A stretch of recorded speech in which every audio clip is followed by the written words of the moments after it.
Hello students, हमारे YouTube के channel पर एक बार फिर से आपका मोस्ट वेलकम है। तो आज हम आपके लेकर के आए हैं वेक्टर का class 11th chapter 4 physics vector analysis का अगला टॉपिक। आज की टॉपिक में हम सीखेंगे यूनिट वेक्टर क्या होता है, ठीक है ना, ऑर्थोगोनल यूनिट वेक्टर क्या होता है, ठीक है, और उसके बाद कुछ न्यूमेरिकल भी लगाया जाएगा। चलिए ठीक है, देखते हैं यूनिट वेक्टर क्या होता है। यूनिट वेक्टर आपका पहली हेडिंग आज की है यूनिट वेक्टर, यानी कि एकांक सदिश। ऐसा वेक्टर जिसका मैग्नीट्यूड 1 हो, ऐसा वेक्टर जिसका मैग्नीट्यूड 1 हो, ठीक है ना, उसे यूनिट वेक्टर कहते हैं।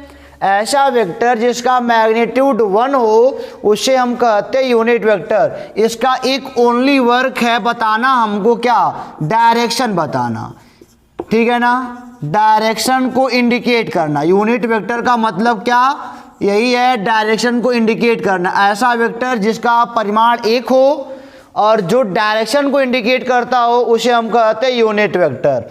आपको मैं बता दूं, अगर मान लो कोई आपके पास वेक्टर ए है, मान लेते हैं बेटा, अगर आपके पास कोई वेक्टर ए है तो इसको रिप्रेजेंट करने के लिए आपको मैग्नीट्यूड चाहिए, मैग्नीट्यूड चाहिए और एक डायरेक्शन चाहिए।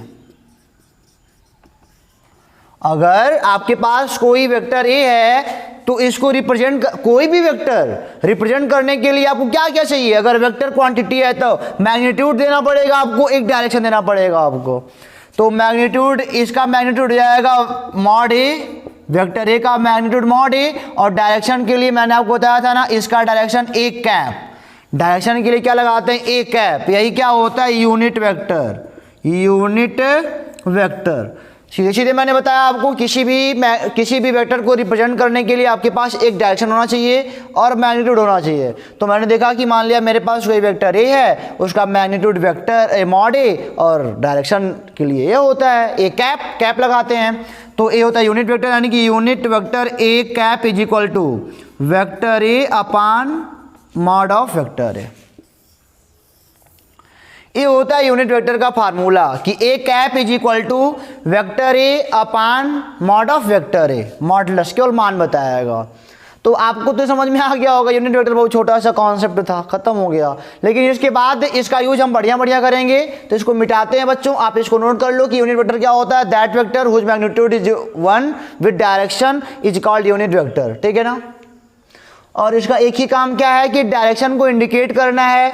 तो मैंने आप बता भी दिया कि कोई भी वेक्टर होगा तो उसका मैग्नीट्यूड होना चाहिए, डायरेक्शन होना चाहिए। तो मैग्नीट्यूड क्या हो जाएगा इस वेक्टर का, मॉड में वेक्टर ए, और ए डायरेक्शन ए कैप हो जाएगा। यूनिट वेक्टर के लिए कैप लगाते हैं, ए कैप हो, ए कैप का मान वेक्टर ए अपॉन मॉड ए। तो इसको मिटाते हैं बेटा, आगे चलते हैं। तो अगली टॉपिक हमारी स्टूडेंट है ऑर्थोगोनल यूनिट वेक्टर। इंग्लिश है तो आप थोड़ा परेशान हो गए होंगे। इसका मतलब होता है लंब कोणीय एकांक सदिश। ऑर्थोगोनल यूनिट वेक्टर की हिंदी क्या होती है, लंब कोणीय एकांक सदिश होता है, ठीक है ना। आपको अच्छे से दिख पा रहा है तो मैं देख लूं, हाँ अच्छे से देख पा रहे हो बेटा। तो ये क्या होता है, लंब कोणीय एकांक सदिश। हमारे फिजिक्स में 3 डायरेक्शन डिफाइन है। हमारे फिजिक्स में 3 डायमेंशन, मतलब कि 3 दिशाएं डिफाइन है। ऐसे इसको मैं बना दूं, पहले फिगर ऐसे बनता है, देखो आप, ये हो गया हमारा एक्स एक्सिस, और ये हमारा हो गया वाई एक्सिस, और ये हो गया हमारा जेड एक्सिस। ये आपको जानते हो, ये तीनों एक दूसरे के लंब है, यानी कि X axis perpendicular to Y axis perpendicular to Z axis. ये तीनों एक दूसरे पर लंब है। आपको देखने से लग नहीं रहा होगा, फिजिक्स में 3 डायरेक्शन डिफाइन है, ऊंचाई वाला, लंबाई वाला, चौड़ाई वाला। मतलब कि कोई भी मान लो, जैसे कि ये चाक का बॉक्स में उठाता हूँ यहाँ पे, ठीक है ना, इसकी क्या है, ऊंचाई है, एक लंबाई है और एक चौड़ाई है। तो जिसकी लंबाई चौड़ाई ऊंचाई होती है वो आयतन में आगे बढ़ता है। आपको पता है कि वो आयतन को रिप्रेजेंट करता है। तो हमारे फिजिक्स में मैं यही कहना चाहता हूँ कि 3 डायरेक्शन डिफाइन अभी तक है। एक होता है हमारा एक्स एक्सिस और एक वाई और एक जेड, तीनों एक दूसरे के परपेंडिकुलर होते हैं, देख सकते हो। ये वास्तव में बाहर आ रहा है, ये बाहर आ रहा है, जेड वाला बाहर आ रहा है, ठीक है ना। जैसे देखो दो तो हो गया, एक्स वाई हो गया, ए जेड वाला। लो ये है बेटा आपका जेड वाला। कागज पे इसको ऐसे रिप्रेजेंट करते हैं। देखो इनके बीच 90 अंश का कोण है, देख पा रहे हो ना। इनके बीच 90 अंश का कोण है, इनके बीच 90 अंश का कोण है, इनके बीच 90 अंश का कोण है, सबके बीच 90 अंश का कोण होता है, ठीक है ना। इसीलिए इसको कहते हैं लंबकोणीय एकांक सदिश। अभी तो बेटा फिगर बना है, मैं बताता हूँ अभी क्या होता है आगे। तो ये आप समझ गए ना कि एक्स वाई जेड तीन एक्सिस है, तीनों के बीच का जो ए कोण है ना 90 अंश है, चाहे यहाँ से चाहे यहाँ से चाहे यहाँ से, देख सकते हो, देख लो, ठीक है ना। आपको दिख रहा है, बढ़िया से देखो, सब 90 है। तो अभी तो फिगर बना है। अब मैं आता हूं, देखो एक्स डायरेक्शन में अगर मैं कोई ले लूं वेक्टर, अगर मैं कहता हूं कि एक्स डायरेक्शन में कोई वेक्टर लिया जाए जिसका मैग्नीट्यूड 1 हो, ठीक है ना। एक्स डायरेक्शन में कोई वेक्टर अगर आप ले रहे हो जिसका मैग्नीट्यूड 1 है, देखो इसका मैग्नीट्यूड, कोई वेक्टर है इसका मैग्नीट्यूड 1 है, ठीक है ना। ये कोई वेक्टर इसका मैग्नीट्यूड 1 है और ये एक्स डायरेक्शन में है, तो इसका यूनिट वेक्टर क्या हो जाएगा, इसे कहते हैं आई कैप। एक्स डायरेक्शन में यूनिट वेक्टर को हम कहते हैं आई कैप, यानी कि एक्स डायरेक्शन में अगर कोई हमको यूनिट वेक्टर दिशा को रिप्रेजेंट कर रहा है उसे हम कहते हैं आई कैप। आई कैप अगर कहीं लगा होगा तो आप जान जाओ कि एक्स डायरेक्शन में काम हो रहा है। ये फिक्स बातें हैं, ये हमेशा काम करेंगी, कोई टेम्परेरी नहीं है, परमानेंट है सब, ठीक है ना।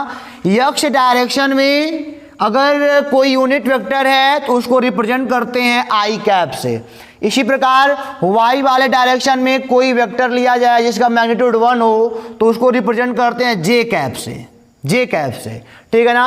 और z वाले डायरेक्शन में कोई वेक्टर लिया जाए जिसका मैग्नीट्यूड 1 हो उसे हम रिप्रेजेंट करते हैं बेटा k कैप से।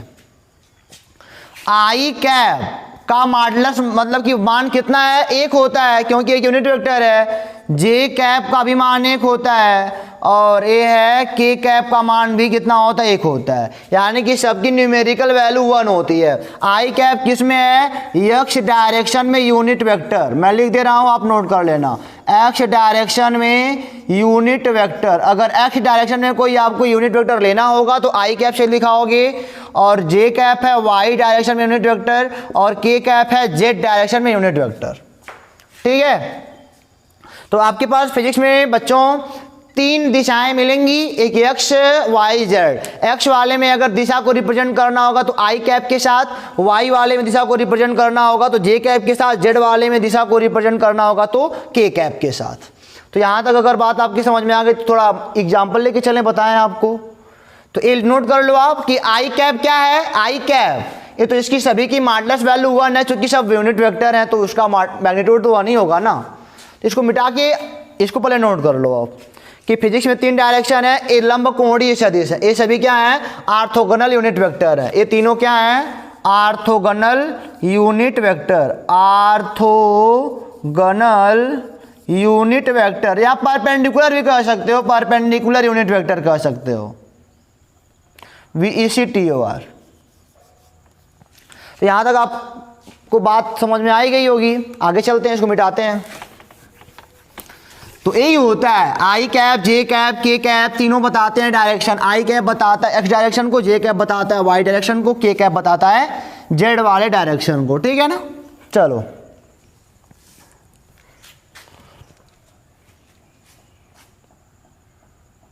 चलो मैं क्वेश्चन लिखता हूं छोटा सा।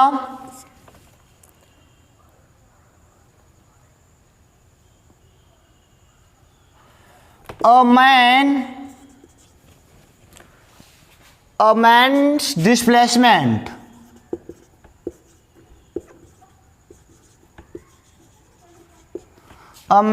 एक आदमी का विस्थापन 10 मीटर है इन the direction of x, in the direction of X axis, ठीक है ना।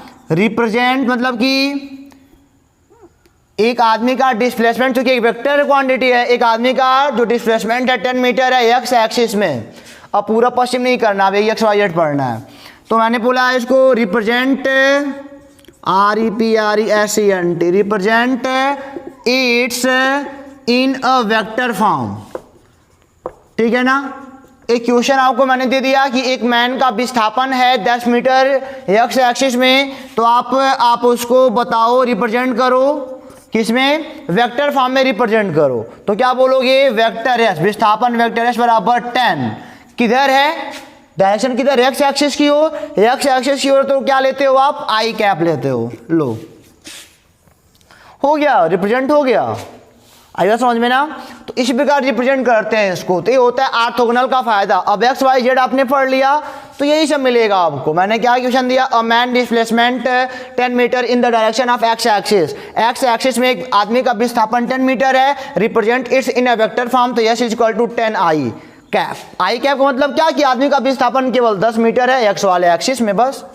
इसको मिटा के एक अगला क्वेश्चन आपको देते हैं बच्चों। मैंने बोला कि a force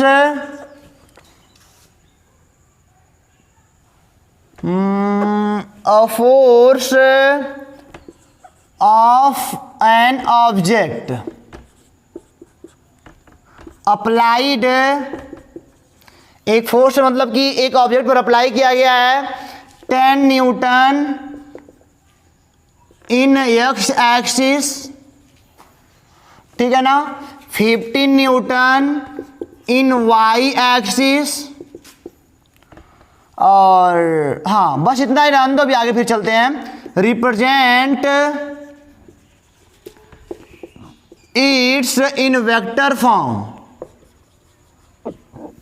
ठीक है। तो क्या हो जाएगा, फोर्स आपकी जो है ना, देखो एक्स वाले में भी लग रहा है, वाई वाले में भी लग रहा है, यानी कि इधर कहीं लगा होगा तो उसका कंपोनेंट होगा यही।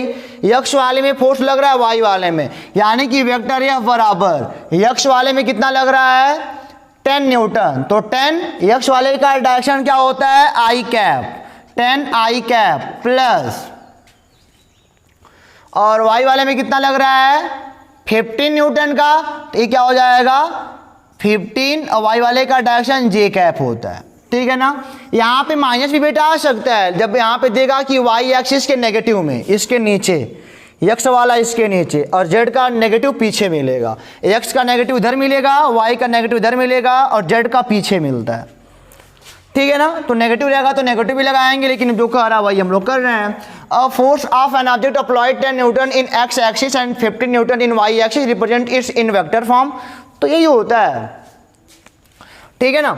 और मैं बोलूं कि मान लो कि a force of an object applied 10 newton X axis 15 newton in Y axis, यहाँ पे and 13 newton in Z axis, तब इसको रिप्रेजेंट करो वेक्टर फॉर्म में, तो vector F is equal to 10 I cap, X वाले में कितना है 10 न्यूटन, तो 10 आई कैप, वाई वाले में 15 जे कैप हो जाएगा, और जेड वाले में 13 के कैप हो जाएगा। अब ये यहाँ से हमको पता चल जा रहा है कि जो फोर्स अप्लाइड हुआ है वो एक्स वाले में 10 न्यूटन लगा है, वाई वाले में 15 न्यूटन का लगा है, और जेड वाले में कितना लगा है 13 न्यूटन का लगा है, ठीक है ना। तो ऐसे इसको रिप्रेजेंट करते हैं, और कुछ है नहीं। अब मान लो बेटा आपको मैं एक बात फिर से बता दूं, रिप्रेजेंट करने आपको आ गया ना एक्स वाई जेड तीनों, एक्स वाले का डायरेक्शन आई कैप, वाई वाले का जे कैप, जेड वाले का के कैप। तो अब मैं आपको बता दूं कि मान लो ए एफ है, मतलब कि ए तो हो गया, मान लो इधर मैंने कोई फोर्स लगाया है इधर मैंने कोई फोर्स लगाया है, ए हमारा एक्स एक्सिस है, इधर हमारा क्या है वाई एक्सिस है, इधर हमारा क्या है जेड एक्सिस है। यहाँ पे मैंने फोर्स लगाया है, तो फोर्स लगाने का मतलब क्या, ये अभी प्रभावित हुआ होगा, कुछ फोर्स इधर लगा हुआ होगा, कंपोनेंट इसके अब 3 हो गए, एक कुछ फोर्स इधर लगा हुआ होगा, कुछ इधर लगा हुआ होगा, कुछ इधर लगा हुआ होगा, ठीक है ना। तीन मतलब कि आप ऐसे समझ सकते हो कि अब आप 2 डायमेंशन में नहीं हो, 2 डायमेंशन में नहीं हो, अब 3 में हो, आसमान में काम कर रहे हो। मान लो आसमान में मान लो काम करो, यहाँ पे कोई ऑब्जेक्ट रखा है, सपोज करो थोड़ी देर के लिए, अभी समझ में आ जाएगा। यहाँ पे मान लो कोई सामान रखा, आप उसे बल लगा रहे हो।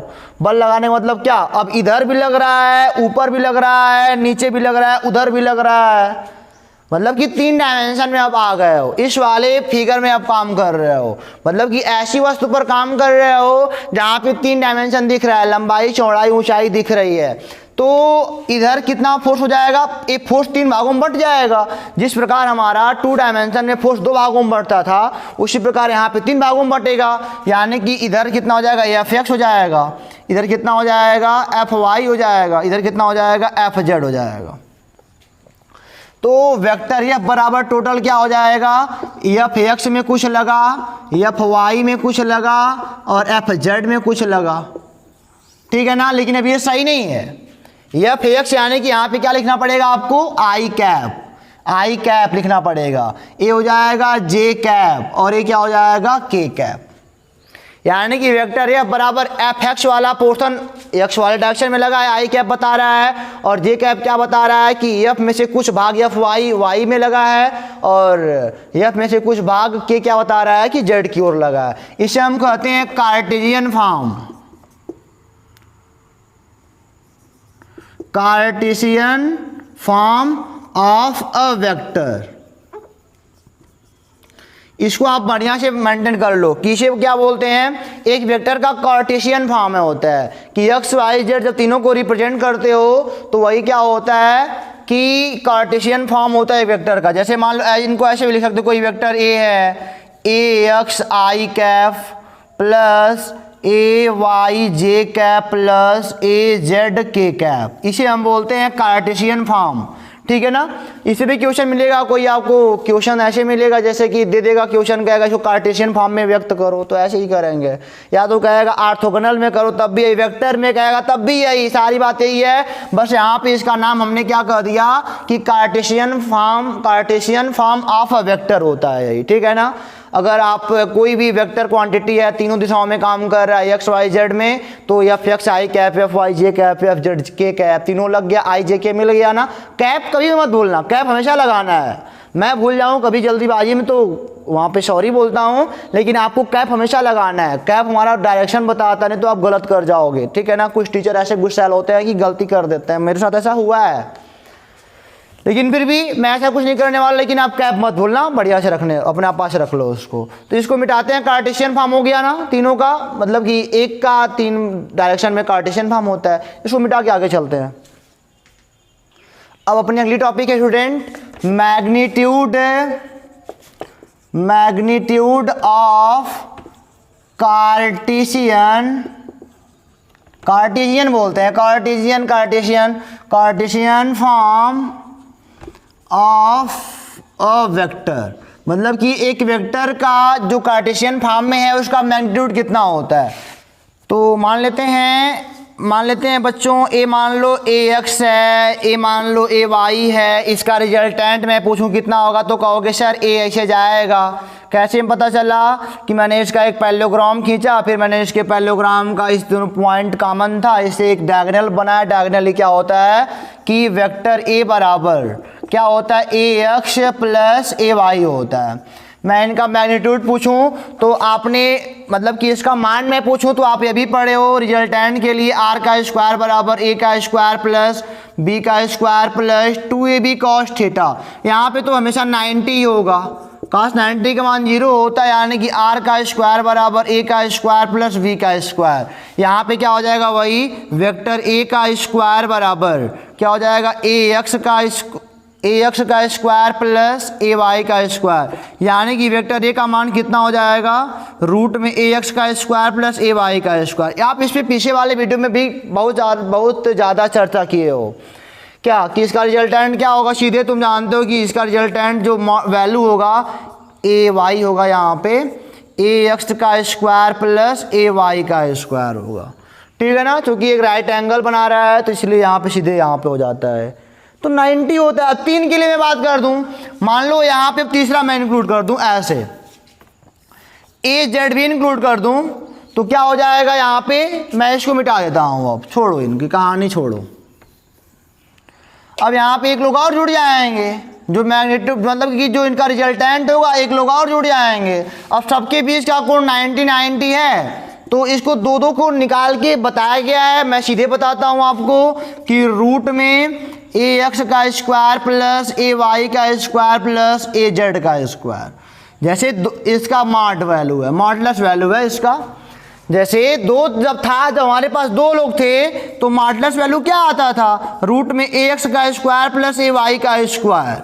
2ab cos थीटा था तो थीटा का मान 90 0 हो जाता था, तो इतना ही लिखना पड़ता था। जब 3 लोग आ गए तो रूट में लोगों को और जोड़ दिया, जेड वाला भी जोड़ दिया, तो ये हो गया इसका मैग्नीट्यूड। ठीक है ना, तो यहाँ तक तो आपको बात समझ में आ गई होगी। अगर 3 लोग रहेंगे तो उसका मैग्नीट्यूड ऐसे निकालेंगे, इसको मिटाया 3 लोग के लिए ऐसे ही काम करना है। आप सोच रहे हैं प्रूव कराने के लिए, तो बस इसमें कुछ है नहीं। ठीक है ना, आप परेशान बिल्कुल मत होना, ये नॉर्मली ऐसे ही करना है। अभी परेशान ना हो, अभी छोटे मोटे बच्चे हो, आराम से पढ़ाई करो, जितना बताया जाए उतना पढ़ो, और बहुत अनुरोध करोगे तो बहुत कुछ हमको बताना पड़ेगा। तो इसको मिटाएं, आगे चलते हैं, क्वेश्चन आपको मिटा देते हैं, फिर आप करो उसको। तो 3 के लिए इतना हो जाएगा, क्योंकि सब 90-90 है, कोई टेंशन है ही नहीं, काश वास का कोई टेंशन नहीं है, तो सीधे वैल्यू का रूट कर देना स्क्वायर करके। जैसे मान लो मैंने आपको दिया है क्वेश्चन वेक्टर ए बराबर, मैंने कोई आपको क्वेश्चन दिया वेक्टर ए बराबर 5i cap plus 2j cap plus 6k cap. मैंने बोला मॉडुलस वेक्टर था ए का, तो मॉडुलस वेक्टर ए का क्या हो जाएगा, रूट में 5 का स्क्वायर प्लस 2 का स्क्वायर प्लस 6 का स्क्वायर। अब ये आई जे के लगा है तो जान जाओ कि हर जगह 90-90 डिग्री है, 90 डिग्री में हमको काश वास से कोई मतलब नहीं है। तो ये हो जाएगा रूट, केवल मैग्नीट्यूड उठाएंगे, केवल मैग्नीट्यूड उठाएंगे, मैग्नीट्यूड पूछ रहा है केवल ना, तो जे आई भुला जाओ, खाली मैग्नीट्यूड को उठा लो। तो हो जाएगा 25 4 36 34 36 40 40 65 हो जाएगा इसका मॉडुलस वैल्यू। मान लो वेक्टर ए बराबर दिया है आपको 6i cap plus 8j cap, तो मैंने पूछा है इसका मॉडुलस वैल्यू बताओ, तो रूट में 6 का स्क्वायर प्लस इसके गुणांक का स्क्वायर, इसके गुणांक का square, 36 plus 64 is equal to 100, ये हो जाएगा 10।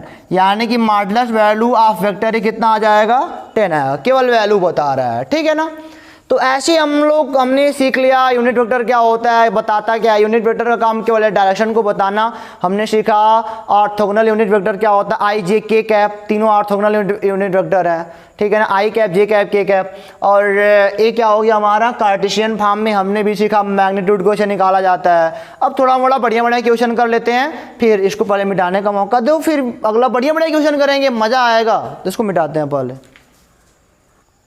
चलो आपको क्वेश्चन बता देता हूँ बढ़िया बढ़िया। मैं यहाँ पे क्वेश्चन बनाता हूँ, find a unit vector in the direction of vector A of following.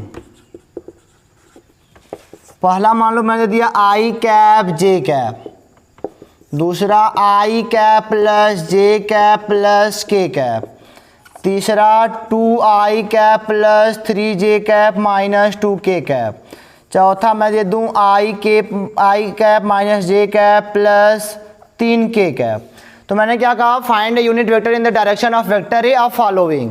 जो नीचे आपको दिए गए हैं इनको आप इनका ज्ञात करो, यूनिट वेक्टर क्या होगा ए के डायरेक्शन में, वेक्टर ए के डायरेक्शन में। तो इसकी चिंता मत करो। अभी मान लो बेटा, मैं मान लो पहले को सॉल्व कर रहा हूँ, या मान लो वेक्टर ए है is equal to i cap plus j cap. ठीक है ना, तो आप जानते हो unit vector A cap is equal to vector A upon mod of vector A. आप जान रहे हो कि कोई वेक्टर होता है उसको रिप्रेजेंट करने के लिए एक मैग्नीट्यूड चाहिए, उसका डायरेक्शन चाहिए। तो ए कैप यही यूनिट वेक्टर है, A cap is equal to vector A upon mod of vector A. ठीक है ना, आप ये पढ़े हो। तो एक इसका मान कितना है, आई कैप प्लस जे कैप। अब इसकी मॉडुलस वैल्यू यानी कि रूट में मैंने बोला ना आई जे लगा है तो हर बार 90 डिग्री सबके बीच का होता है, आप फिक्स कर लिए हो। ये अभी 1 है, इसका मैग्नीट्यूड 1 का स्क्वायर 1 का स्क्वायर, यानी कि आई कैप प्लस जे कैप अपान √2, यानी कि 1/√2 आई कैप प्लस 1/√2 जे कैप। देखा, बता दिया डायरेक्शन तुरंत, वैल्यू सहित। कोई वेक्टर ए था आई कैप जे कैप, तो मैंने बोला उसका यूनिट वेक्टर क्या होगा, तो यूनिट वेक्टर कितना होगा 1/√2 आई कैप 1/√2 जे कैप, यहाँ पे √2 होगा। दूसरा कर लेते हैं सॉल्व। दूसरा क्या हो जाएगा, unit vector A is equal to vector A upon mod of vector A. Vector A की value i cap j cap k cap whole का अपान मॉडुलस वैल्यू बतानी है, इसका गुणांक 1 का स्क्वायर, इसका गुणांक 1 का स्क्वायर, इसका गुणांक 1 का स्क्वायर, तो ये हो जाएगा रूट में 3, यानी कि 1/√3 आई कैप प्लस 1/√3 जे कैप प्लस 1/√3 के कैप। ठीक है ना, बस हो गया। इसको भी लगा सकते हो। तीसरा मैं चौथा लगाता हूँ, तीसरा आपका होमवर्क देता हूँ। चौथा मैं लगाता हूँ unit vector A cap is equal to vector A upon mod of vector A. Vector A की वैल्यू पहले लिख लो i cap minus j cap, यानी कि जे के नेगेटिव डायरेक्शन में आप चल रहे हो, वाई के नेगेटिव में, मतलब नीचे की ओर। ए अपान इसकी वैल्यू 1 का स्क्वायर प्लस -1 का स्क्वायर। या अभी इसका चिन्ह तो देखना नहीं है, इसमें चिन्ह कोई नहीं देखना है, फिर माइनस आने वाला है ही नहीं, स्क्वायर लगा रहा है सबका। इसकी वैल्यू कितनी है, वास्तव में ये है -1 जे कैफ है, तो माइनस से लगाओगे तो स्क्वायर में प्लस हो जाएगा वो, और प्लस 3 का स्क्वायर, तो ये हो जाएगा आई कैप माइनस जे कैफ प्लस 3 के कैप होल का अपान 1 1 2 3 3 जा 9 2 11 रूट में 11, यानी कि आई कैप अपान √11 माइनस जे कैप अपान √11 और के कैप और 3 के कैप अपान √11। इसको ऐसे अलग अलग लिख सकते हो, 1/√11 आई कैप माइनस 1/√11 जे कैप माइनस 3/√11 के कैप। ठीक है ना, तो इसको भी आपने सीख लिया आराम से। इस तीसरा आप कर लेना, कुछ और ले लो हमसे होमवर्क के रूप में। ये मान लो 5 आई कैप प्लस 6 जे कैप, ऐसे ही रहने दो। मैंने अगला दे दिया, मान लो -5 जे कैप माइनस 6 के कैप प्लस 2 आई कैप। आगे पीछे हो सकता है, डायरेक्शन तो वही बताएगा, थोड़ी वो आगे पीछे करेगा, ये आगे पीछे हो सकते हैं, लेकिन तो इसको मिटा के आगे चलते हैं बेटा। चलो बेटा, इसी में आपको मैं एक बात और बता दूं, डायरेक्शन कोसाइन ये क्या होता है, यानी कि दिशा या द्विकोजाएं, इसको हम बोलते हैं द्विकोजाएं या दिशा भी बोलते हैं, द्विकोजाएं या दिशा कोजाएं बोला जाता है। इसमें क्या होता है, देखो जरा, मान लो ये हमारे लिए, ये हमारा ये हो गया कोई मतलब कि 3D का ये फिगर हो गया। ये मान लो इधर ए एक्स है, इधर ए वाई है और इधर ए जेड है, ठीक है ना। ये आपका एक्स एक्सिस है और ये आपका वाई एक्सिस है और ये आपका है जेड एक्सिस, ठीक है ना। और मैंने बोला मान लो इधर का पोर्शन ए एक्स, इधर का ए वाई, इधर का ए जेड, ठीक है ना। एक किसी वेक्टर ए के कंपोनेंट है, किसी वेक्टर ए के कंपोनेंट कौन कौन है, ए एक्स, ए वाई और ए जेड है। कि मैंने कोई मतलब कि हमारे पास कोई वेक्टर ए है, उसका एक्स डायरेक्शन में वैल्यू ए एक्स है, वाई वाले में वैल्यू ए वाई है, जेड वाले में वैल्यू ए जेड है। क्योंकि अब इस 3D में अगर कोई भी काम करोगे तो तीनों पर प्रभाव पड़ेगा ना। मान लो यह ए एक्स से प्रभावित हुआ, या मान लो ए वाई से प्रभावित हुआ, या मान लो ए जेड से प्रभावित हुआ। मान लेते हैं कि इस वेक्टर ए का एक्स वाले डायरेक्शन से कोण अल्फा है, ठीक है ना। इस वेक्टर ए का एक्स वाले डायरेक्शन से कोण अल्फा है मान लो, और इसका मान लो वाई से कोण जो है वो बीटा है, ठीक है ना। और मान लो जो इसका डायरेक्शन जेड से है वह मान लो गामा है। तो इसके लिए आपको मैं बता दूं, कॉस अल्फा बराबर ये होता है A X by mod A. Cos alpha की वैल्यू, अल्फा कॉस अल्फा, इसके लिए एक्स वाले एक्सिस के लिए A X upon mod A. Cos beta बराबर होता है ए वाई, वाई में लग रहा है ना, ए वाई अपान मॉड ए। और ये हो गया कॉस गामा की वैल्यू कितनी हो जाएगी, ए जेड अपान मॉड ए। कभी कभी एंगल पूछ लेता है कि बताओ इसका एंगल कितना होगा, वेक्टर ए का एंगल x से कितना होगा, वेक्टर ए का एंगल y से कितना होगा, वेक्टर ए का एंगल z से कितना होगा, तब वहाँ पे हमको बताना पड़ेगा ना। तो ये बात आप याद रख लो कि इसे बोलते हैं द्विकोजाएं, जो कॉस अल्फा है, कॉस बीटा है, कॉस गामा है, इसे बोलते हैं डायरेक्शन कोसाइन।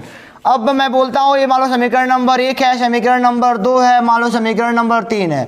1 का स्क्वायर कर दो, 2 का स्क्वायर करो, 3 का स्क्वायर कर दो और तीनों को जोड़ दो ला करके। पहले वाले समीकरण का स्क्वायर करो तो यानी कि कॉस स्क्वायर अल्फा, ठीक है ना, बराबर इसका स्क्वायर होगा जो भी होगा। पहले का स्क्वायर करा, दूसरे का स्क्वायर करा, तीसरे का स्क्वायर, अलग अलग करके तीनों को जोड़ा तो काश स्क्वायर अल्फा बराबर काश square alpha plus cos square beta plus cos square gamma मिलेगा।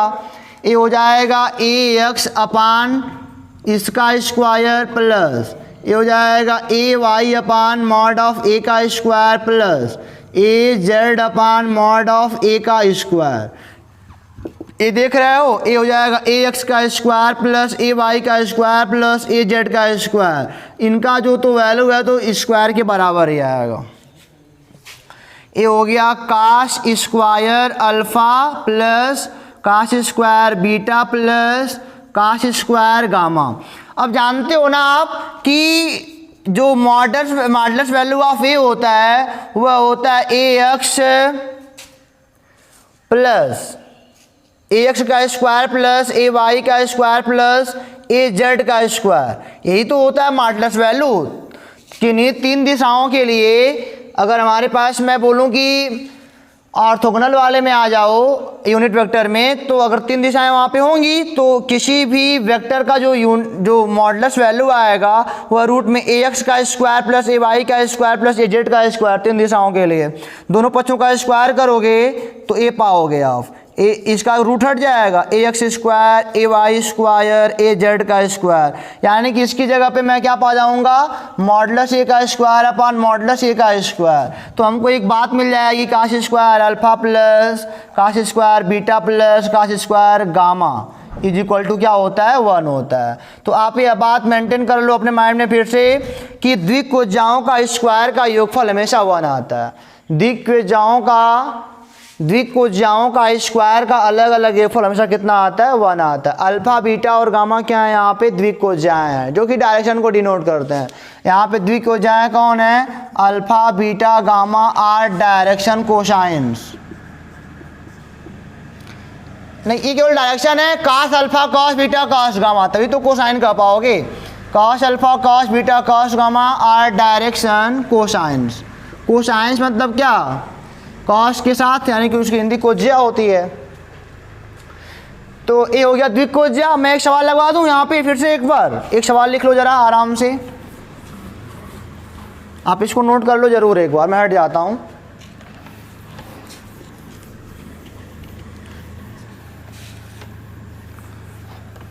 जैसे एक किताब में हमारे क्वेश्चन है कि vector A is equal to, question है vector A is equal to 2i cap plus 3j cap plus 4k cap, ठीक है ना। तो कह रहा है का यक्ष वाई तथा जेड अक्ष के साथ बना कोण बताओ, का यक्ष वाई तथा जेड अक्ष के साथ बना कोण बताओ। तो अब सीधी सीधी बात, यक्ष अक्ष के साथ क्या बनेगा, सॉल्यूशन करोगे यक्ष अक्ष के साथ, यहाँ पे एक्सिस लगा दो, यक्ष एक्सिस के साथ बना कोण। अभी अभी आप पढ़ के आए हो कॉस अल्फा बराबर a x upon modulus value of a. तो यहाँ पे अल्फा बराबर क्या हो जाएगा, cos inverse a x upon modulus value of a. A x का मान कितना है आई कैप, यानी कि ये एक्स वाला पोर्शन है, यानी कि काश इनवर्स ये हो जाएगा ए एक्स का मान 2 हो जाएगा। मॉडुलस से निकालना है तो मॉडुलस से निकाल लो आराम से, रूट में 2 का स्क्वायर 3 का स्क्वायर 4 का स्क्वायर, 2 2 जा 4 3 3 जा 9 16 16 29 हो जाएगा, यहाँ पे रूट का 29। मान लो कॉस वाई के साथ बताना है कोण, तो यानी कि कॉस बीटा आपने पढ़ा है, कॉस बीटा बराबर a y upon modulus value of a y का मान 3 है और इसका मान कितना है, रूट में 29 है, यानी कि beta is equal to cos inverse 3/√29, ठीक है ना। अब ये हो गया y के साथ, y अक्ष के साथ, z के साथ पूछ रहा है तो आपने पढ़ा है कॉस गामा बराबर ए जेड अपान मॉडुलस वैल्यू, ये हो जाएगा ए जेड का मान कितना है 4 है प्लस का चिन्ह के साथ और मॉडुलस वैल्यू तो 29 ही आएगा, यानी कि gamma is equal to cos inverse 4/√29, ठीक है ना।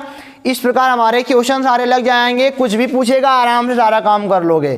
तो बेटा अगर आपको समझ में आ गया तो मैं आपको एक होमवर्क देता हूँ। मान लो कोई वेक्टर बी है 3i cap plus 4j cap minus 6k cap, आप इसको बताना एक्स वाई जेड के साथ बना कोण, ये आपका HW है, ठीक है ना। इसको मिटाते हैं, आगे देखते हैं क्या कहता है।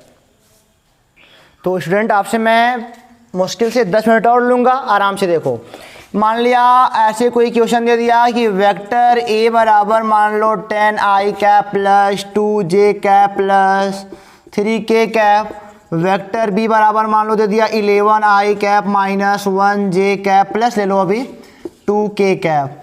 दो वेक्टर या तीन वेक्टर जोड़ना घटाना हो तो देखो, अगर मान लो आपको करना है vector A plus vector B cartesian form में, तो क्या हो जाएगा 10i कैप के साथ i कैप जुट जाएगा, बस जे वाले के साथ जे वाला जुट जाएगा, के वाले के साथ के वाला जुट जाएगा। घटाना हो तो i वाले के साथ i वाला घट जाएगा -1i cap A plus 1j cap plus 1k cap.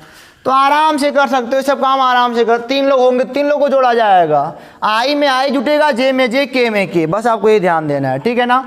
अब आगे मैं बता दूं आपको, मान लो आपने तो सीखा है कि दो वेक्टर को कैसे जोड़ा जाता है, आपने सीखा है ना कि दो वेक्टर को कैसे जोड़ा जाता है, लेकिन जब दो से ज़्यादा वेक्टर हों, जब दो से ज़्यादा वेक्टर हों तब उनको कैसे जोड़ा जाता है, तब जोड़, ठीक है ना। मान लो आप ए है x डायरेक्शन, x वाला एक्सिस, और ये मान लो y एक्सिस है, दो ही हम काम करेंगे हम लोग, ठीक है ना। ये ऐसे है, इधर मान लो कोई वेक्टर a है, इधर मान लो कोई वेक्टर b है, इधर मान लो कोई वेक्टर c है, तो इनको कैसे जोड़ा जाता है, vector a plus vector b plus vector c क्या होगा, ए मान लो बेटा थीटा है, थीटा 1 है, थीटा 2 है, और ये मान लो थीटा 3 है, तो इनको जोड़ा कैसे जाएगा। तो देखो ध्यान से कि दो से ज़्यादा वेक्टर, जब दो लोग थे तो बड़े आराम से हम लोग जोड़ लेते थे पैरेललोग्राम मेथड लगा करके, लेकिन जब दो से ज़्यादा वेक्टर आ गए तो अब ए वाले का, अब देखो सबका कंपोनेंट लिखना है, ए का कंपोनेंट लिखना है, ए का कंपोनेंट, बी का कंपोनेंट लिखना है, और आपको सी का कंपोनेंट लिखना पड़ेगा, ठीक है ना। तीनों का कंपोनेंट लिखना पड़ेगा। इसके दो कंपोनेंट होंगे, एक एक्स में होगा कितना थीटा की ओर a cos थीटा 1, एक्स में आएगा a cos थीटा 1, y में कितना जाएगा, आप केवल a को सोचो, इधर आएगा x वाले में a cos थीटा 1, y वाले में क्या आ जाएगा, y वाले में a sin थीटा 1। लो बात खत्म हो गई, ठीक है ना। अब इधर आ जाओ, b वाले का कंपोनेंट थीटा 2 है ना, थीटा 2 है, तो यहाँ पे क्या हो जाएगा, यक्ष वाले में देखो थीटा की ओर हमेशा कॉस लेते हैं, यानी कि b cos थीटा 2, यहाँ पे लगा देना माइनस, क्योंकि आप यक्ष के इधर आ रहे हो तो माइनस के साथ आ रहे हो नहीं, तो इसका हो जाएगा minus b cos theta 2, theta. अब इसको सोचो, सबको भूल जाओ, इसको सोचो, इधर क्या आएगा y वाले में b cos थीटा 2, अरे साइन थीटा 2 आएगा नहीं। अब सबको भूल जाओ, अब जेड वाले को सोचो, सी वाले को सोचो, सी वाले का कंपोनेंट क्या है, एक्स वाले में तो हो जाएगा थीटा की ओर सी कॉस थीटा 3 हो जाएगा, सी कॉस थीटा 3, और वाई वाले में क्या हो जाएगा सी कॉस थीटा 1, सब 90 पे है ही, माइनस लग जाएगा क्योंकि नीचे आ रहा है ना, नेगेटिव डायरेक्शन है, माइनस सी कॉस थीटा 3। अब कुछ करना नहीं है ना। यक्ष डायरेक्शन में कौन कौन लोग हैं देखो जरा, अब हम बोलेंगे यक्ष वाले में कौन कौन है, यक्ष वाले को यक्ष के साथ ऐड कर लो और वाई वाले को वाई के साथ ऐड कर लो, ठीक है ना, बात समझना हमारी। कंपोनेंट सबका निकालना पड़ेगा, यक्स वाले को यक्स के साथ। यानी कि मैं पूछूं कि यक्स अक्ष में रिजल्टेंट कितना आएगा आर एक्स बराबर, तो आप कहोगे sir a cos theta 1 plus b cos theta 2, b cos theta 2 plus c cos theta 3। और वाई वाले में कितना आएगा, तो आप कहोगे सर ए साइन थीटा 1 प्लस ए साइन थीटा 2 प्लस ए साइन थीटा 3। हो गया। अब आप जानते हो कि यक्स वाले में भी सारा मान निकल गया और वाई वाले में सारा मान निकल गया। अब आप ये अभी जान रहे हो कि वेक्टर आर जो रिजल्टेंट आएगा R X plus R Y आएगा। ख़त्म, बात हो गई। बस मतलब कि यही हमारा क्या है, रिजल्टेंट है। ला के जोड़ दिया, अलग अलग रख दिया, सारे मान निकल गए हमारे इस तरह। और आपको एक बात और बताते चलूँ मैं, तो आर एक्स दुईटा हमारे पास क्योंकि 2D था तो दो लोग मिलेंगे, आई कैप जे कैप। एक्स वाले में यहाँ लगा देना आप आई कैप और वाई वाले में क्या जे कैप। सबका जोड़ मिल गया, वैल्यू रख लो। आर एक्स का मान 1 cos थीटा 1 फला फला फला आई कैप प्लस फला फला फला जे कैप। तो सबसे पहले अगर दो से ज़्यादा वेक्टर होंगे तो ऐड करने के लिए आप यही लगाओगे, सारा कंपोनेंट निकाल लोगे, एक्स वाले में एक्स को ऐड करोगे, वाई वाले में वाई को ऐड करोगे, रिजल्टेंट जो आएगा यहाँ पे पुट कर दोगे। ठीक है ना, आई कैप जे कैप के साथ। आई कैप क्या है, एक्स अक्ष का डायरेक्शन बताता है, जे कैप क्या है, वाई का बताता है डायरेक्शन। तो इस वीडियो में आपके लिए इतना ही बेटा। और मैं बता दूँ, आप बहुत सारे क्वेश्चन लगा सकते हो। नॉर्मली जो भी क्वेश्चन फंसेगा आप हमको हमारे व्हाट्सअप नंबर आपको पता ही है, वहाँ पर बताओगे तो सारे क्लियर मैं कर दूँगा, वीडियो में इंक्लूड कर दूँगा आपके क्वेश्चन को। तो अब भी कहीं पे प्रॉब्लम हो तो बता देना, लेकिन हमको नहीं लगता कि अब आपकी क्लास 11वीं में इस टॉपिक से इस वाले कोई प्रॉब्लम हो सकती है, क्योंकि अभी तो आगे बहुत सारा पढ़ना है। टॉपिक ना ख़त्म जल्दी हो जाएगा, 2-3 वीडियो और है, ख़त्म हो जाएगा। तब तक के लिए आप बेटा पढ़ते रहो, हंसते रहो। All the best.